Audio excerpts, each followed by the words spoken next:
como construir uma cidade que é de fato igual para todos, né? Existe, de uma maneira geral, acho que até do surgimento da cidade de Goiânia, né, que foi bem na década de 30, né, em 1933, que é na época do surgimento do Estado Novo, em que o Estado ele estava reivindicando para si a ideia de modernização da sociedade, né? Então era a ideia de você resolver os problemas sociais através de uma técnica. Então foi uma cidade planejada, com urbanismo, com uma série de questões sanitárias, né? Então era a tentativa de você renovar a sociedade, né, que antigamente era arcaica e presa naquelas diversas oligarquias, e através de um Estado que fosse técnico, tivesse uma burocracia organizada, o Estado, como um grande Estado, iria resolver os problemas sociais. Assim, Goiânia é uma cidade no Brasil sui generis, né? Porque ela é uma cidade que tem, desde o seu nascedor, um processo de planejamento institucional. Pega, por exemplo, na década de 50, que é inclusive o fim do Estado Novo, né, vai ter uma mudança muito radical no planejamento de Goiânia, em que você abre a produção do espaço da cidade para diversos, principalmente para os atores, para os empresários e para aquelas pessoas que eram donos da terra, poder parcelar e produzir esse espaço da cidade, né, fazer com que a cidade crescesse, comercializasse esse espaço. E os planos diretores assim, de 1970, de 1980, ou de 1991, né, que nós podemos acompanhar isso nas décadas, teve outra agora recentemente, né, todos eles preveem essa questão da qualidade de vida. O problema é que o planejamento, os planejamentos de uma forma geral, e o de Goiânia especificamente, ele é feito não para a população como um todo, mas é feito para a classe média. Por exemplo, na década de 70 e 80, a gente passou a ter de novo uma grande quantidade da população que estava excluída desse espaço, ainda não conseguia comprar, né, espaço nessa cidade formal, idealizada, pensada, racionalmente, planejada em alguns aspectos. E boa parte dessa população ainda continuou excluída. Então a gente começou a aparecer um fenômeno em Goiânia, né, que é um pouco dessas grandes invasões planejadas, né?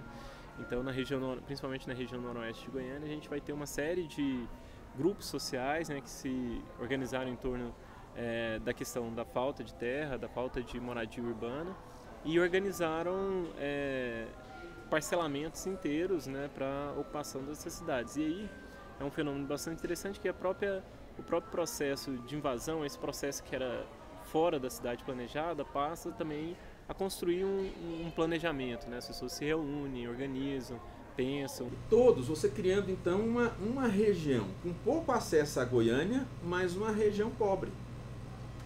Isso, lógico que não existe um planejamento formal, mas existe um planejamento subjacente ao formal que perpassa governos. E numa área que não tem acesso com facilidade. Então você veja que tem toda uma situação criando então bolsões de pobreza em determinadas áreas da cidade. O planejamento ele foi peça fundamental para criar essa situação de cisão da cidade, né? A Goiânia, como uma cidade metropolitana, é difícil você discutir, por exemplo, parâmetros só para essa parte interna da cidade, que é o município, né? Precisa você pensar ela como um todo. E aí, os dados, por exemplo, que apontam a Goiânia como uma cidade com qualidade de vida boa, ela tem uma relação com o município de Goiânia, né? Que é essa parte mais central da cidade, que já tem uma história mais longa, já mais estabelecida. Uma tendência que vem acontecendo cada vez e que é bastante característica de Goiânia é que as periferias elas estão sempre nas margens, elas estão sempre numa distância maior. É diferente, por exemplo, de outras cidades como Belo Horizonte ou como Rio de Janeiro, em que você tem áreas que não deveriam ser ocupadas, mas que acabam sendo ocupadas pela população mais baixa, né? Por exemplo, as áreas de morro, de declives. Essas áreas, elas são praticamente inexistentes em Goiânia por causa do terreno plano. Então a população mais pobre sempre morou a uma distância, ela foi sempre sendo constantemente expulsa, né, para as áreas mais distantes de Goiânia. E isso continua acontecendo até que chegou ao ponto, quer dizer, que a população mais pobre hoje mora nas cidades do entorno, né, mora nas cidades da região metropolitana e não de Goiânia. E o que a gente percebe, quer dizer, hoje em dia, esse embate, né, entre uma cidade que é formalizada e uma cidade que não é formalizada, ele já não acontece mais praticamente já não acontece mais dentro do território de Goiânia, né? Ele vai acontecendo nas cidades do entorno, né? Ou principalmente nos espaços onde você não tem ainda uma consolidação, né? Que permite esse processo de invasão. E do planejamento em Goiânia cada vez ir ficando relativamente mais rígido, essas outras cidades com um planejamento que era mais frouxo, permitia loteamento sem infraestrutura, foi levando a uma massificação dos loteamentos nas cidades do entorno, e essa população acabou, em vez de invadir áreas dentro da cidade de Goiânia, passou a ir ocupando esses espaços, esses loteamentos que eram extremamente distantes da cidade, né? Existe um problema da população de baixa renda que vai de encontro à questão da qualidade de vida. Hoje nós temos uma boa qualidade de vida para a população de média e alta renda. Isso não tenha dúvida. Mas para essa população, um dos nós é o transporte de massa.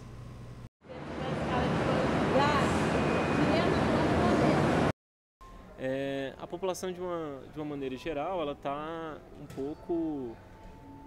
ela sempre fica restrita a uma condição de consumidora do espaço urbano, né?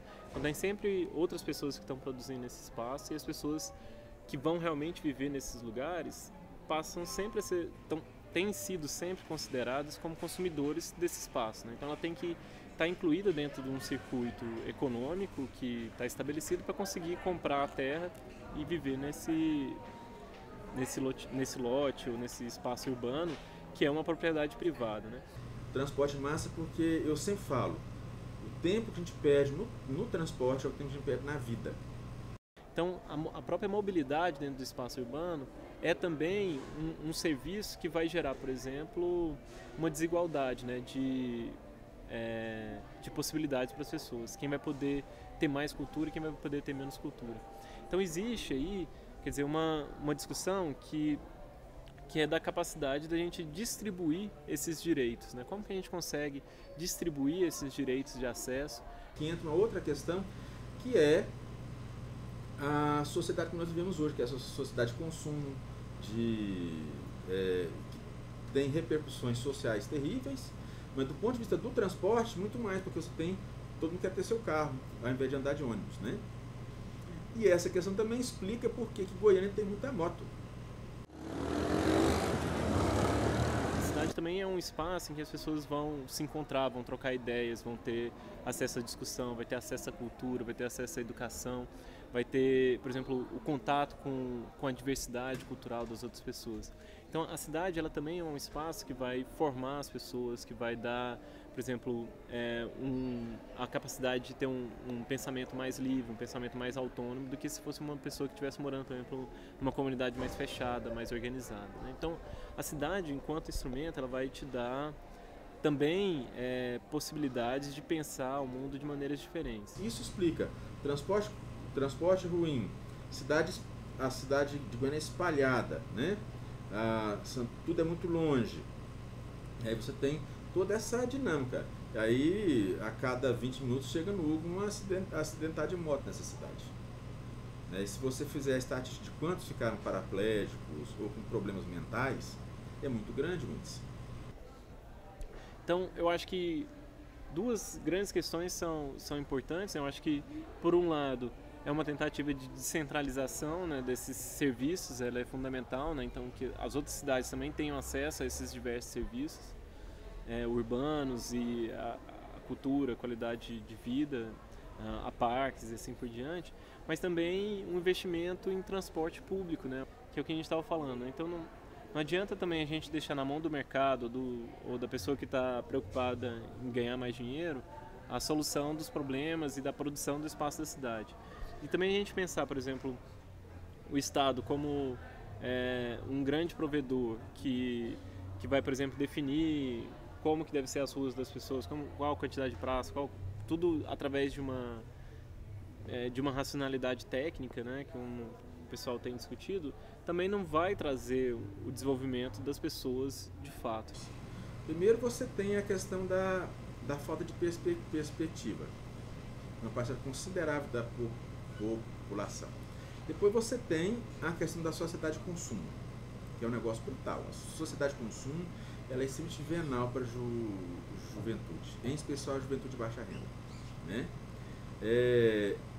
Aí você tem um processo de educação que é precário. Então, como que a gente faz, por exemplo, para que a pessoa que mora, sei lá, numa cidade ou numa periferia possa definir o que ela acha que é importante, como que ela acha que deve ser o espaço dela, o que é importante para ela, para a vida dela, quais que são os desejos, como produzir aquele espaço. Então, a gente conseguir construir essa liberdade de você mesmo produzir a sua cidade, produzir a sua cultura, definir o que você acha que é importante, o que não é importante. Eu acho que isso que é a grande luta que falta ainda pra gente, né? Uma questão que é extremamente importante é a questão é o conservadorismo da sociedade brasileira, né? Que é um problema grave, por exemplo, que cresceu nos últimos anos, apesar de tudo, é a questão da gravidez precoce, né? E aí, assim, a campanha das igrejas, não tem nada pior do que as igrejas. Eu acho que a gente ainda tem pouca oportunidade, né, de apropriação dos espaços de Goiânia. Em termos de saúde pública, não é só a questão da saúde, nesse caso da juventude, né? O acesso à saúde, tem que ter o acesso, mas tem que ter o acesso à informação e acabar com essa questão do conservadorismo, né, com relação a essa questão da sexualidade, né, que é uma questão importante. Agora, para mim, uma das questões mais graves é a questão da sociedade de consumo, né?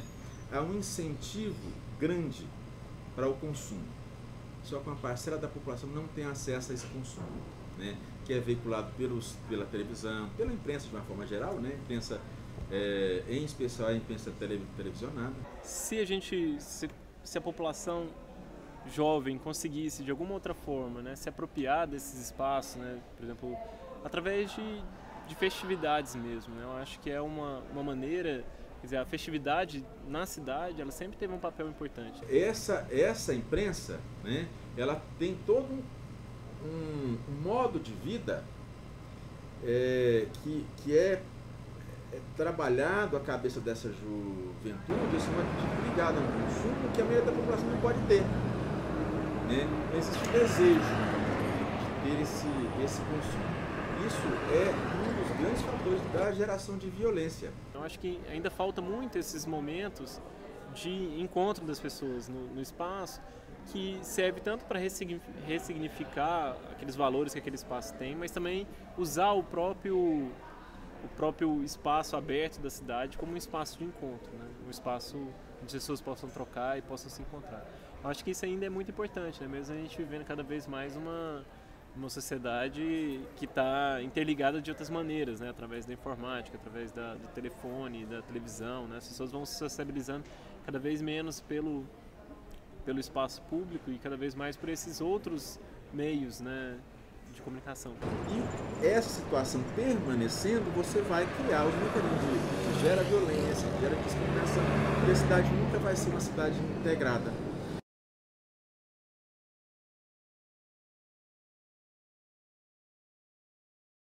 A elite goianiense, brasileira de forma geral, goianiense em particular, acha que nos condomínios fechados seus filhos vão ficar protegidos, né? Bom, em partes, só que eles vão ter que sair de lá, porque Goiânia é uma cidade que se você circular pela cidade, você não vê pobre, a não ser pedir no sinal de trânsito, você não vê casas pobres, você não vê favelas, isso fica muito na periferia ou nos fundos de vale. Então, nem visualmente e nem na relação eles têm contato com essa população de baixa renda. E quando tem, é na forma de serviçal. Então nós estamos criando estranhos. A própria situação criada pela elite brasileira e o próprio planejamento cria uma situação de confronto que, para o futuro, esse confronto pode ficar muito mais grave, né? Muito mais raivoso e com consequências muito, muito, muito maiores.